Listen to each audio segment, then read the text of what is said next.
हमें ई के power x Q का अवकलन बताना है।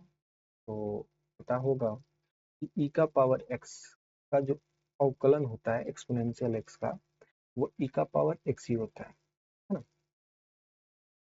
तो ये भी पता होगा कि जब भी आपको ई का पावर एक्स का अवकलन करना होगा, यानी ई का जो पावर होगा उसी के सापेक्ष में हम अवकलन करते हैं, कुछ इस तरीके से।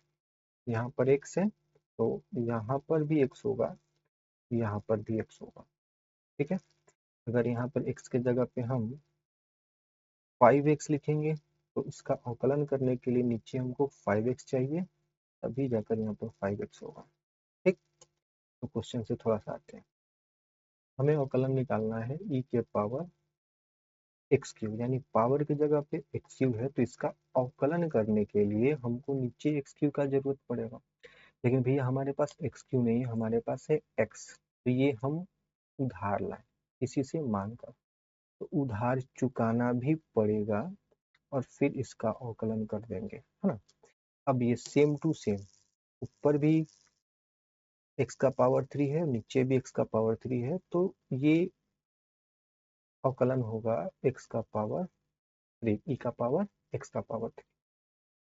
अब इसका अवकलन करते हैं तो जो पावर में है वो गुना में और पावर में एक कम, यानी इसका जो फाइनल आंसर होगा 3x² इंटू ई का पावर एक्स क्यूब, यानी ऑप्शन डी इसका सही जवाब है ना। इसको हम डायरेक्ट भी कर सकते थे, है ना। तो डायरेक्ट क्या करेंगे, रूल वही लगाएंगे, पहले सकल फिर अकल, है ना।